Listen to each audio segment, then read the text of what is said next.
Okay, so let me take this in real quick.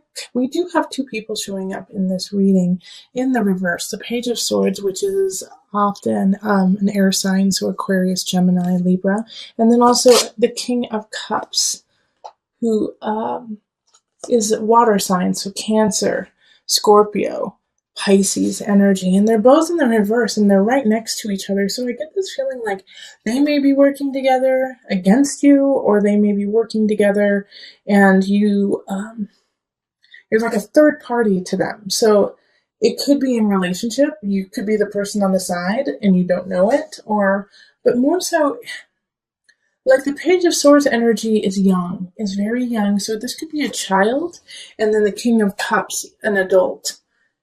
So you could be seeing somebody who has a child, or it could be your partner if you have a child with them. But also, I do see this dynamic at work where it's like you're working with someone maybe over a project you adore, or you are working with a project with two other people, and they see eye to eye, but you don't see eye to eye with either of them. And the thing is they're in the reverse, so they're not working in their highest energy. They're actually working kind of in a conniving, deceitful way. Like the Page of Swords,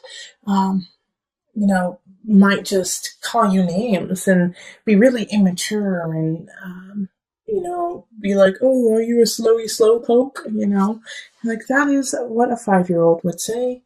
And we're working at a corporation. So, this Page of Swords you could find really annoying. And then the King of Cups energy could be really moody, could be emotionally all over the place, could be really like, oh, I love you, you were such a great person. And then flip on you the next minute and be like, why don't you care about me? You're never there for me.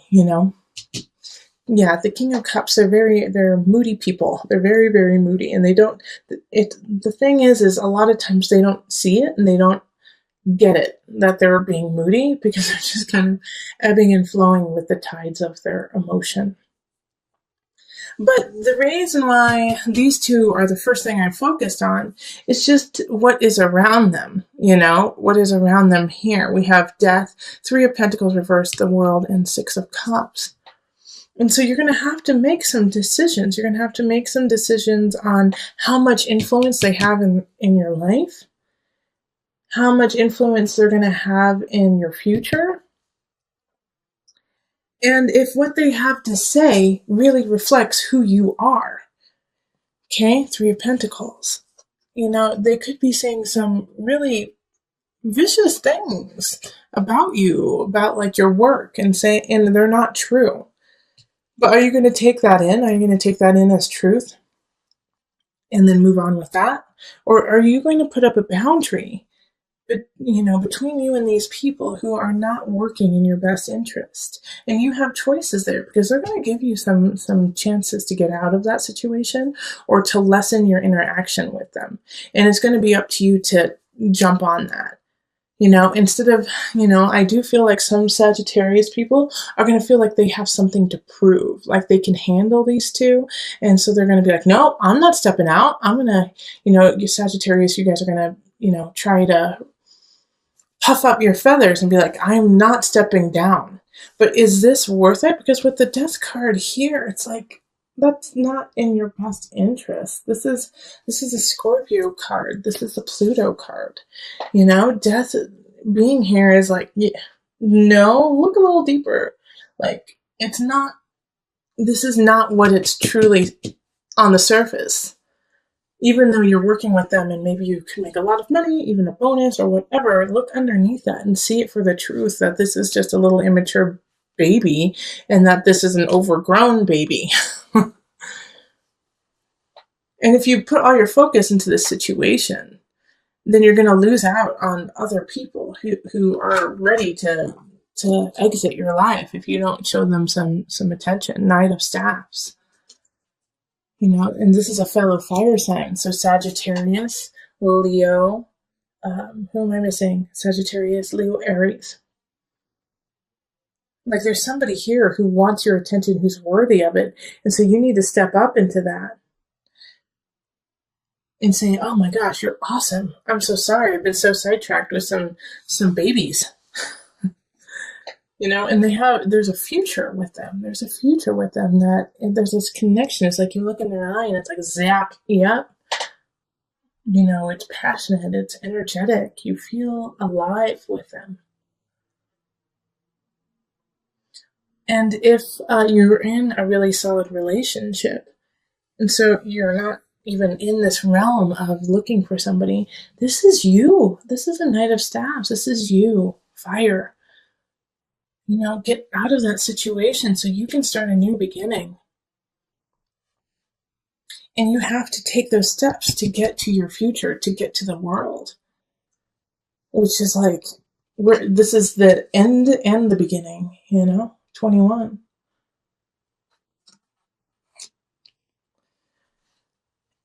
And I love that the world right here is linked with the Wheel of Fortune, okay? Like you have to see the Knight of Staves is turning their back on all of this. Turning their back on what is happening here with this malarkey, with these two people. And going off on their own adventure. You have to let this die. Okay? So that you can come down to the Wheel of Fortune. So that you can come down to your Jupiter, your expansion. We also have the Three of Cups, and this is linked to the World and Wheel of Fortune, and also the Three of Pentacles too. And I can totally see why it's linked here, because you have to, once again, create that boundary, because they're going to try to sway you out of your future, these two people. They're going to say, no, you can't do it. You're not worth it. You need us. You need us to be successful. And you can't take that in. You have to let that go in order to get to your joy and your Wheel of Fortune and your celebration. And I do want to put a spin on this too, that it's not just work. I do feel like for a lot of you guys that it's going to be in a work situation, but this could be in a family dynamic. Like this could be sisters, a sister and brother. This could be mother, father, who are just breathing down your neck on what you need to be and who you need to be and what you need to do. So just pay attention to if you start to feel smaller, if you start to feel like, well, I can't do it. No, I'm not good enough. Figure out, take stock in that and be like, where did that come from? Where did that self-doubt come from? Who seeded that within me? Bing, bing, bing, bing, bing. Page of Swords, King of Cups. This could be a spouse and a child, This could be your husband, wife, and your son or daughter. Not saying that they're bad and that you need to cut them out, but you do need to sometimes create boundaries even in the family setting so that they do not rule over your soul. Okay, so we're going to pull from the Mother Wisdom deck for some added guidance. Mountain, Presence. The same cards keep popping up in the Mother Wisdom deck. I'm pretty sure another sign got this. Mountain. All right, let me read you just a tidbit from it. But stay strong like a mountain. And presence. This really speaks to also the collective reading of looking forward. Children live like the Buddha. For them, the present moment is the only moment. They embrace what life offers breath by breath. One moment a child may be awash in tears and the next chasing a butterfly. With each experience of the present, we too have the opportunity to be more fully alive. Where are you in the here and now? Are you worrying about a note that came home from your son, or have you escaped into a fantasy of another kind of life? If so, Mountain asks that you return to the present. Presence gives us a much-needed still point. Shifting seasons and fleeting lives circle Mountain's immovable mass. Her sure center serves as a world axis connecting the earthly plane to the heavenly realm. Around the world, mountains inspire worship and demand mindfulness. When you draw this card, let presence become your practice. The ascent of mountain's steep slope serves as a walking meditation. If you are not present, you will slip and fall. If you fixate on conquering the peak, you will miss the flowers along the trail. Cultivating an awareness of each step allows anxieties to drift away. By the time you reach the top, a rarefied silence will quell any lingering agitation. Poised between heaven and earth, this is the best place to fall in love with presence, your own divine beingness that exists only in the now. Okay, but we have the Queen of Pentacles, and they're, the center of the remainder of November. So this is an Earth sign, Virgo, Taurus, Capricorn energy. And since I picked this extra card, the gift, I really feel like they're a gift to you. They're going to kind of help you in connecting yourself to a new beginning, a financial wealth beginning, something that, could create a new future for you. But however, the only way that this is going to come in is if you don't stand idle with fear. Okay, the Nine of Swords is looking at fear, taking it, being right in front of it and dealing with it instead of standing frozen. Don't freeze up, unless you're planning, take time to plan. I love planning. I have a lot of Virgo. But the Nine of Swords is like you can't freeze in the face of fear. And the Queen of Pentacles, I think, may be offering you a situation, a new job, a new relationship that will lead to a plethora of abundance. But you have to take the first step. Nine of Swords. Even though you're scared, you're going to have to quit that job. Even though you're scared, you're going to have to finish that project and move on. Ten of Swords it's an ending. There's something happening in career and work. And if you listen to my November reading for you, then you would have known that I focused a lot about work and relationships within the work environment. And so this is saying, yeah, it's time to let it go. Something's not working. You gotta cut ties so that you can have this gift come in. And I know it's going to be hard because in relationship, there's some people who don't have your back, who are not like, okay, follow your heart, follow your dream, go for it. They're like, why the hell would you leave such a good job? You've got benefits. It's 9 to 5. It's easy to do. Why would you leave it? You're throwing away a good situation. And, there's always going to be somebody who's against you. There's always going to be somebody who's against what you believe and what you need to happen in your life. Now, with this, though, as you are leaving, this is the Virgo in me talking to you, and maybe I am your Queen of Pentacles right now,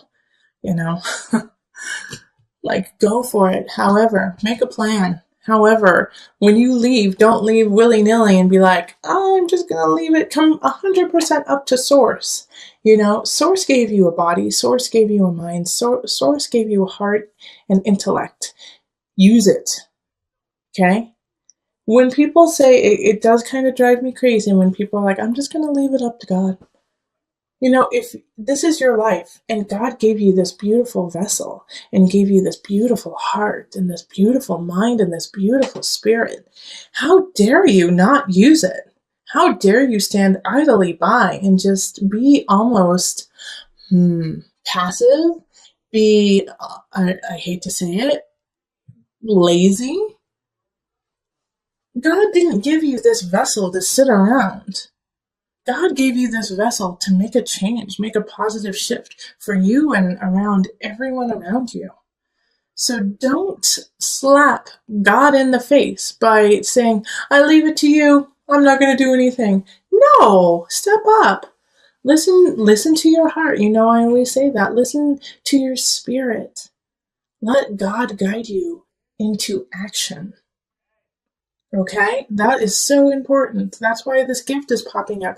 You have been given this gift of you, this gift of being. What are you going to do with it?